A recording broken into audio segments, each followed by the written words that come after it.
Sanbonani, I greet you all in the name of our Lord Jesus Christ. Dating, love, marriage, and sex. Today, we're taking only two things, dating and love. Firstly, thanks to all those who have subscribed to our community, Ebenezer. Please can subscribe, and thank you so much that you are really watching these videos. Right, dating and love. I told you a little bit last time that I grew up in a community where dating was not allowed. So during that time, I've learned a lot, that it doesn't matter what you say, but people always find the way to express their love for one another, especially young people. So now, in this time, I'm going to try and come up with what I think is the most important golden rule. It's just one that I want to share with you. There might be other things that you can do to those who like dating and to those who are already dating right now, because as we're speaking, people still love each other. Life carries on whilst we're debating these issues. So now, firstly, what I can tell you if you're dating is that many people will try to give you an advice. Let me give you a few sentences that people can tell you when you want to date or when you are dating. They will say, date for at least a year.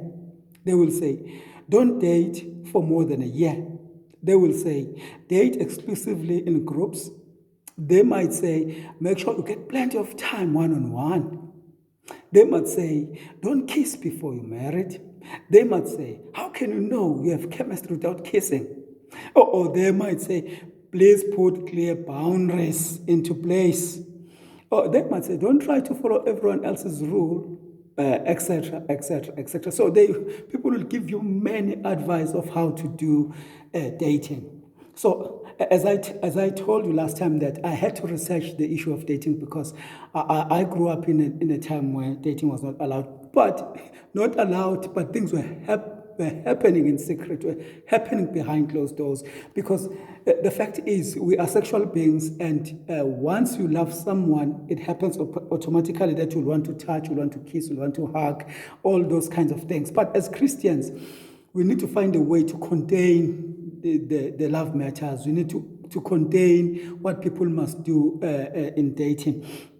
So I find that I just looked at the dictionary as well to find out what dating really means. There are different kind of explanation, but more so, it's just kind of telling us that we date so that we can get a right partner to get married. That is how kind of trying to say. In other words, you do courtshiping, you courtship towards getting marriage. So courtship is another thing. It's another word that you can throw in a mix when you're dating. But guys, let me just tell you what is another person's good advice that I've learned online. I think this is a good advice. He said, lean on people who know you best, love you most, and will tell you when you are wrong. I think that's the best way that you can. Surround yourself with people that can tell you what to do and can advise you how to go about with this issue of dating.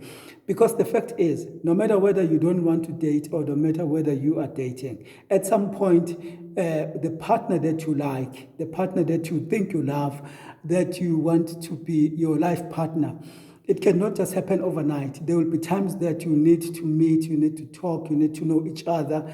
So whatever that you're calling it, whether you're calling it courtship or whether you're calling it dating, but the fact of the matter is it's not going to happen just miraculously or just happen in a way that I don't understand. You need to meet a person. So you need to have people that you trust, that you talk to, that they pray with you, that you just tell them your feelings about that person. If you love a person, just be honest and say you love that person and you are willing to spend the rest of your life with that person.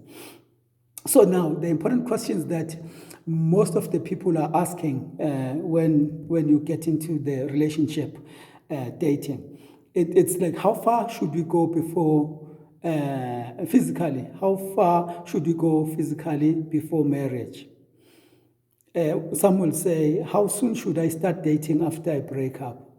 With this one, I don't even want to talk about it because I don't understand why people are dating to break up and stuff like that. Not unless things that are beyond your control are happening. So that could be really break your heart.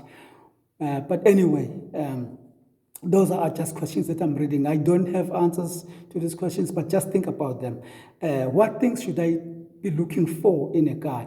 I think for me, this is an important question. The first question is how far should you go physically before marriage? As Christians, I don't even think we should even talk about physical before we get married. That's my opinion. In my head, because I grew up in a time where dating was not allowed, in my head I'm thinking if we allow young people to date, actually they are dating, whether we allow them or not. So what I'm thinking is, don't go for physical before you know somebody or before you really want to commit. Don't go for kissing and things like that, Don't hug for a long time. Because the fact is, if you like a person and the person likes you, one thing will lead to another thing, and then you'll end up having sex before it's even time. And then you'll find out after sex that you guys really didn't like each other at all.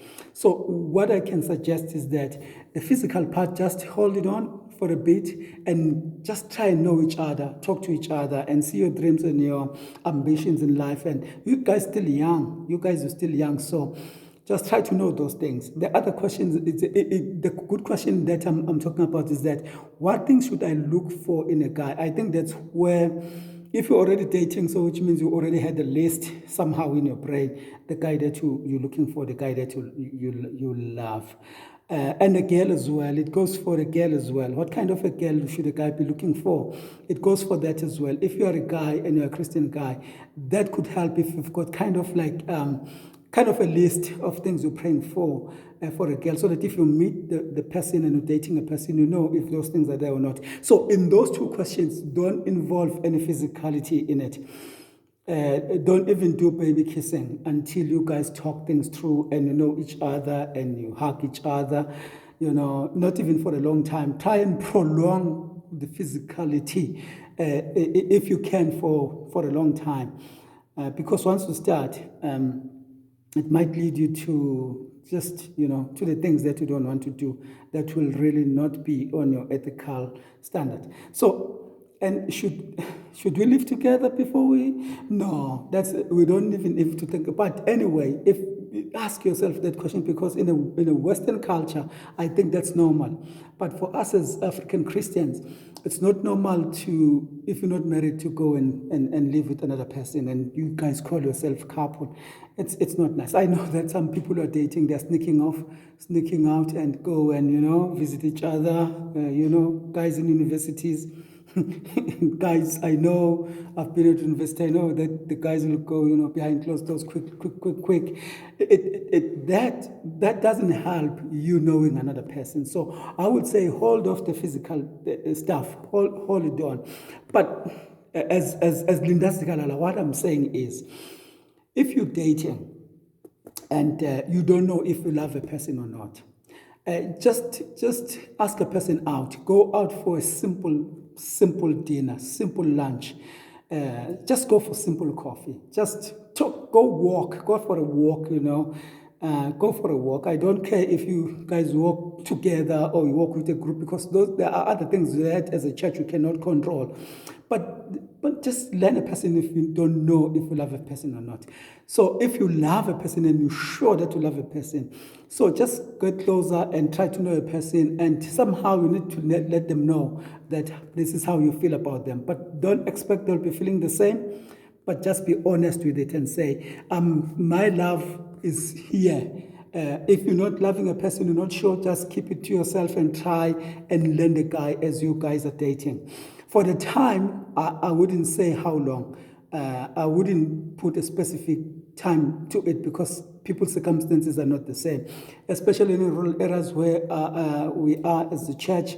Money and employment and all those kinds of things are really an issue. So you'll find that a person can finish school, finish university, and they're not working yet. And then in those kinds of circumstances, it depends on an individual what you want to do about love matters. So, but in all, I just want to share you just one scripture that summarizes everything for me. When it says in Mark 12:30, it says, "You shall love the Lord your God with all your heart and with all your soul and with all your mind and with all your strength." Once you can focus on the Lord and learn to love Jesus and learn to love God with all your heart and just let Him deal with the issues of your love matters, it will be easier then to love another person or to love someone. And you can even try and know how to do the part of self-control in that space.